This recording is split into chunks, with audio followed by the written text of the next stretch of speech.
اپنی زیارت کی قبولیت کے لیے ایک بار پھر باواد بلند صلوات پڑھ دیں۔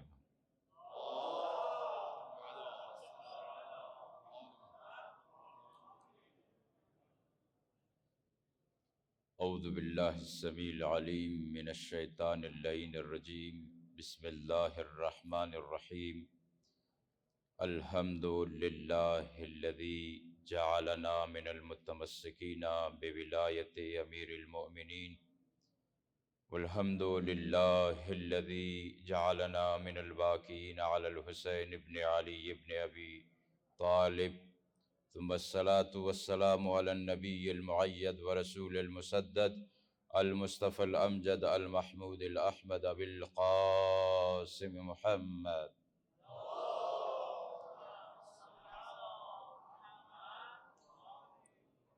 ثم الصلاة والسلام على أهل بيته الطيبين الطاهرين المعصومين وأصحابه المنتجبين المنتخبين المتأدبين، ولعنة الله على أعدائهم أجمعين من يوم عداوتهم إلى يوم الدين، آمين يا رب العالمين۔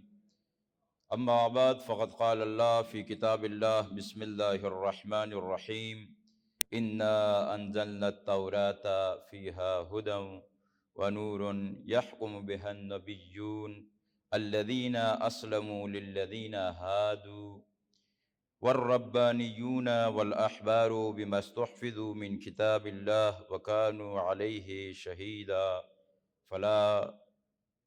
فلا تخشوا الناس واخشوني ولا تشتروا بآياتي ثمنا قليلا ومن لم يحكم بما انزل اللہ فاولئک هم الکافرون۔ صدق اللہ العلی العظیم۔ صلوات پڑھ دیں محمد وآلہ۔ سامعین محترم، دانشمندان نظام، علماء واجب الاحترام، سب سے پہلے میں آپ تمام حضرات کو انفجار نور کی 42ویں سالگرہ کی مناسبت سے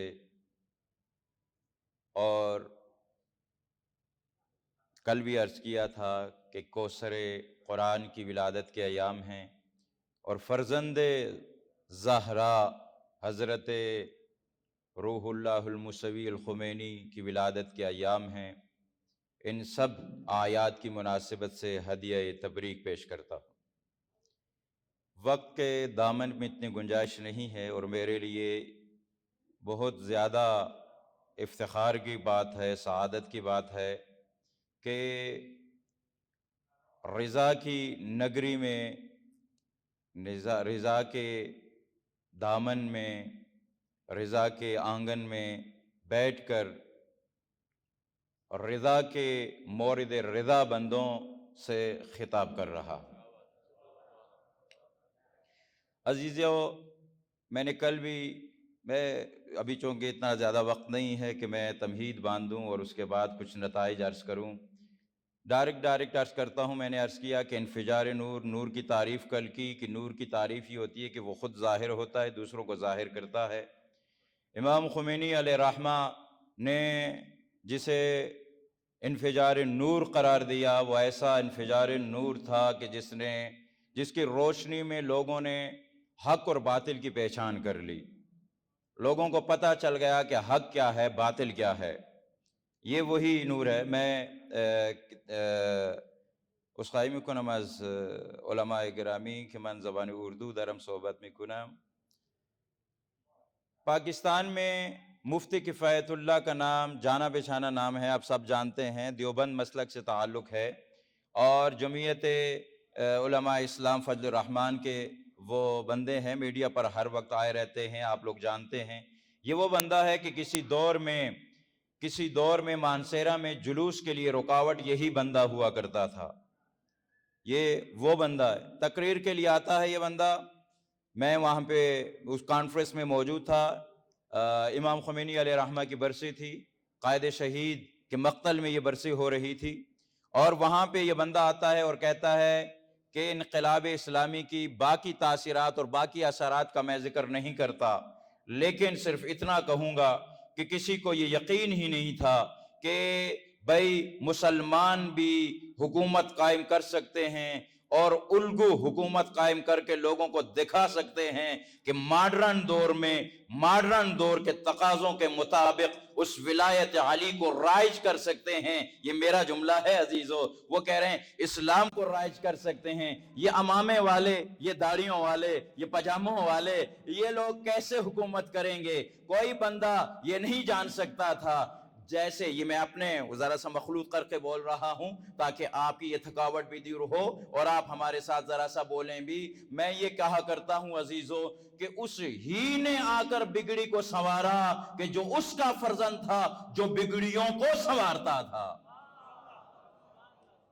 دیکھیں مختلف جگہوں پہ دیکھ لیں، بھائی آغا صاحب نے کہا کہ خیبر کے میدان میں 39 دن تک بگاڑتے گئے، آخر میں علی نے سنوار دیا۔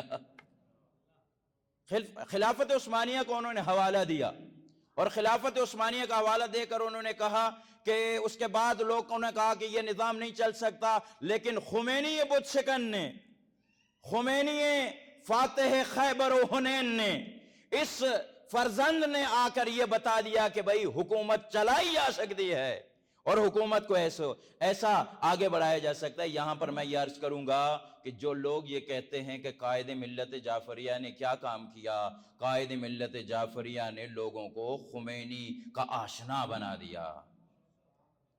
قائد ملت جعفریہ نے کیا کیا؟ دیکھیں دو چیزیں ہوتی ہیں، ایک بار شیعہ کو بچانا ہے، ایک بار تشیع کو بچانا ہے۔ ظاہری جملے کی دقت کو پہچانیے گا عزیزان گرامی، قائد ملت جعفریہ نے کیا کیا؟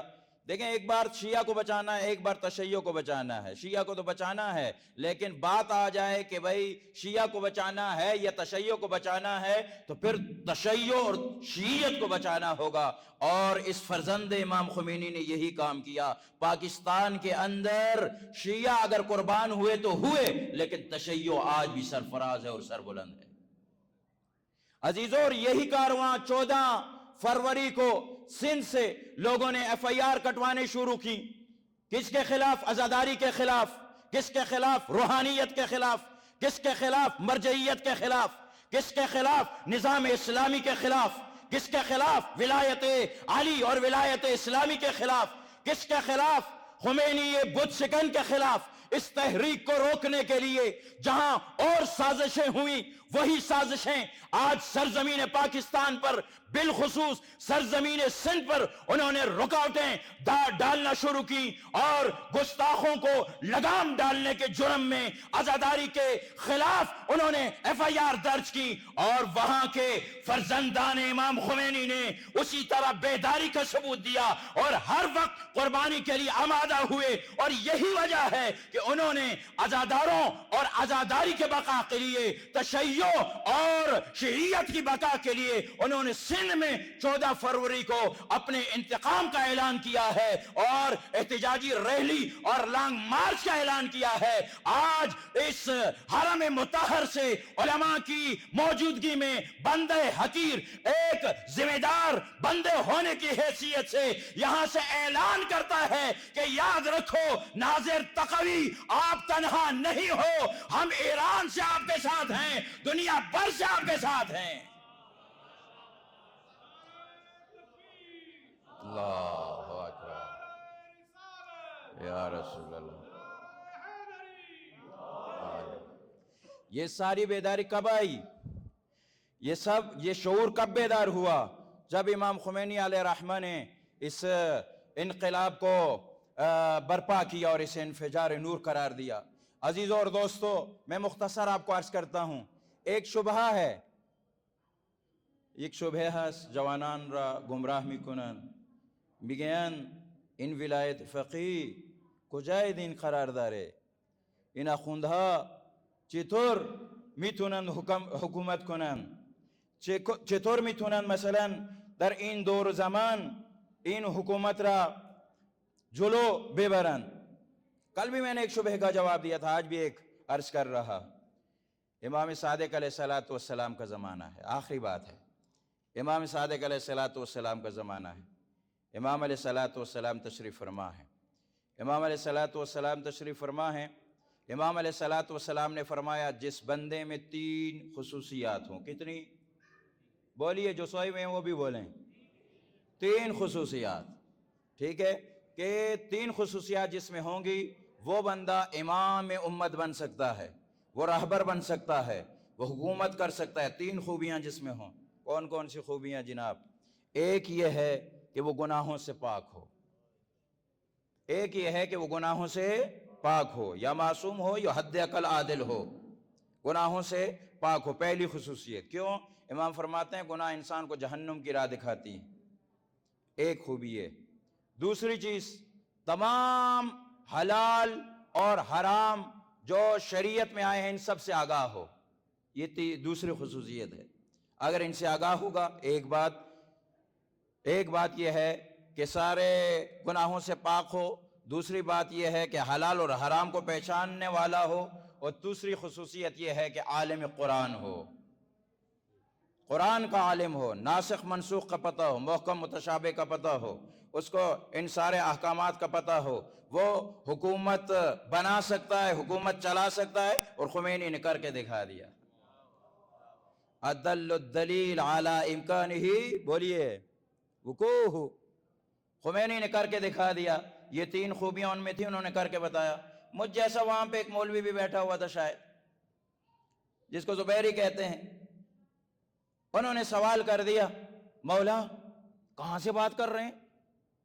کوئی دلیل ہے؟ بھئی بولتے قرآنوں سے دلیل مانگ رہے ہیں.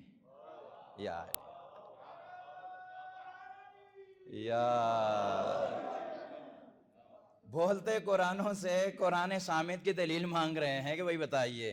لیکن وہ بولتا قرآن ہی کیا قرآن ہے کہ جو قرآن کے علاوہ دلیل دے رہے. تو عزیزو، امام علیہ السلام نے کہا قرآن نہیں پڑھا. پڑھا ہے، لیکن میں یہاں پہ عرض کروں گا پڑھا ضرور ہے، وارث قرآن سے نہیں لیا. تو دیکھیے عزیزو، امام علیہ السلام نے یہاں پر ایک آیت کی تلاوت فرمائی. وہ آیت کی تلاوت آپ کے سامنے کروں گا اور اجازت چاہتا ہوں.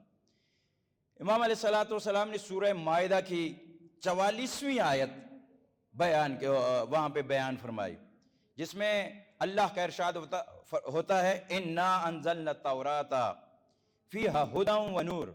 بے شک ہم نے تورات کو نازل کیا جس کے اندر ہدایت بھی ہے اور نور بھی. اب میں یہاں پہ یہ نہیں کہوں گا مصدر کیوں استعمال ہوا، نور کیوں استعمال ہوا، اس جانب نہیں آتا. اچھا کام کیا ہے؟ نور اور ہدایت تو اس کے اندر ہے، لیکن کرنا کیا چاہیے؟ یحکم بہا النبیون. اس تورات کے ذریعے سے حکم کریں گے، حکومت کریں گے، حکم کریں گے. کون؟ نبی. وہ نبی جو اللہ کے حضور تسلیم ہو چکے ہیں. الذین اسلموا. کن لوگوں کے لیے بیان کریں گے احکام؟ للذین ہادو. ان لوگوں کے لیے کہ جو یہودی ہیں. شان نزول ہے، اس کا پس منظر ہے، فضائے نزول بقول استاد محترم جوادی عاملی حافظہ اللہ کے، کہ اس کا پس منظر ہے. پس منظر میں یہ تھا ان لوگوں نے ایک واقعہ منصوبہ بنایا تھا، اور منصوبہ کے تحت کہا کہ بھئی نبی کے پاس جائیں گے، مسئلہ پوچھیں گے. اگر نبی نے اپنی شریعت کے مطابق کیا تو ہم نبی کی بات نہیں مانیں گے. آپ کو کون سی اتھارٹی ہے کہ جو آپ کر رہے ہیں؟ اگر تورات کے مطابق دیا تو تب بھی ہم اس کو مانیں گے نہیں، لیکن پتہ چل جائے گا کہ یہ حق نبی ہے یا توجہ ہے. یہ اس میں نبی اکرم کے پاس آئے، نبی اکرم نے حکم دیا، اور اسی ذیل میں یہ آئی ہے للذین ہادوا والربانیون. صرف نبی حکومت کا حق نہیں رکھتے، حکم قرآن، حکم بیان کرنے. ربانیون وہ افراد جو رب سے وابستہ ہیں، وہ افراد جو مردان الہی ہیں، وہ افراد جو اللہ سے جڑے ہوئے ہیں. وہ والاحبار. احبار یہاں پر آ کر قاعدہ الغاء خصوصیت، قاعدہ جری و تطبیق جاری ہوتا ہے، اور یہاں پر آ کر یہ حکم نکالا جاتا ہے والاحبار. اور علماء بما استحفظوا من کتاب اللہ وکانوا علیہ شہداء. یہاں سے امام علیہ السلام نے استنباط کیا کہ میں نے جو کہا کہ امامت کا حق علماء کو حاصل ہے، وہ اس جگہ سے ہے کہ جو علماء کتاب خدا سے آشنا ہوں گے، کتاب الہیہ کے احکامات سے آشنا ہوں گے، وہ نظام الہی کو برگزار کر سکتے ہیں. ہاں عزیزو، اور میں یہیں پر دیکھیے قرآن مجید کی اسی سورہ کی ایک اور آیت کی جانب آپ کی توجہ مبذول کراؤں گا اور آپ سے اجازت چاہتا ہوں. اللہ رب العزت نے 156 نمبر کی آیت میں ارشاد فرمایا وَمَن يَتَوَلَّ اللَّهِ، پڑھی آگے، وَمَن يَتَوَلَّ اللَّهَ وَرَسُولُهُ وَالَّذِينَ آمَنُوا فَإِنَّ حِزْبَ اللَّهِ، بولیے، ہم الغالبون، غالبون نہیں ہو، ہم الغالبون ہے۔ بھئی جو لوگ ولایت کو قبول کرتے ہیں، مطابق فعل، جو ولایت کو قبول کرتے ہیں، کس کی ولایت کو؟ اللہ کی ولایت کو۔ جو ولایت کو قبول کرتے ہیں، کس کی ولایت کو؟ رسول کی ولایت کو۔ جو لوگ ولایت کو قبول کرتے ہیں، کس کی ولایت کو؟ علی کی ولایت کو، چاہے وہ علی ہو چاہے یہ علی ہو۔ فَإِنَّ حِزْبَ اللَّهِ، جو ولایت کو قبول کرتے ہیں، ان کو کسی اور سے ڈگری لینے کی ضرورت نہیں، یہ حزب اللہ بن گئے ہیں، چاہے وہ حزب اللہ ہوں چاہے یہ حزب اللہ ہوں۔ توجہ ہے عزیزان گرامی؟ جب حزب اللہ میں آ گئے، اللہ رب العزت نے یہاں پہ بھئی کلمات حصر استعمال کر کے بتا دیا کہ فَإِنَّ حِزْبَ اللَّهِ ہم الغالبون۔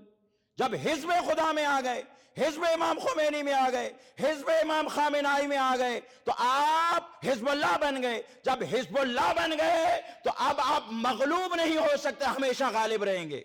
چاہے وہ امریکہ جو بھی کوشش کر لے، چاہے یہ اسرائیل جو بھی کوشش کر لے، لیکن تم لوگ غالبون ہو۔ کیوں؟ اس لیے کہ ولایت کے دامن سے وابستہ ہو، اس لیے کہ علماء کے دامن سے وابستہ ہو، اس لیے کہ مرجعیت کے دامن سے وابستہ ہو۔ اور عزیزان گرامی، یہیں سے آئیے دعا کرتے ہیں کہ یا اللہ ہم سب کو ہمیشہ کے لیے ان کے دامن سے وابستہ رکھ۔ یا اللہ ان کے نقش قدم پر چلنے کی ہمیں توفیق عطا فرما۔ یا اللہ انقلاب اسلامی کے جو دشمن ہیں، مقام معظم راہبری کے جو دشمن ہیں، چاہے وہ داخلی ہیں چاہے وہ خارجی ہیں، عقل قابل ہدایت ہے تو ہدایت، وگر انہوں نے نیست و نابود فرما، انہیں رسوا و ذلیل و خوار فرما۔ انقلاب اسلامی کی خود حفاظت فرما۔ اس انقلاب کو حقیقی انقلاب،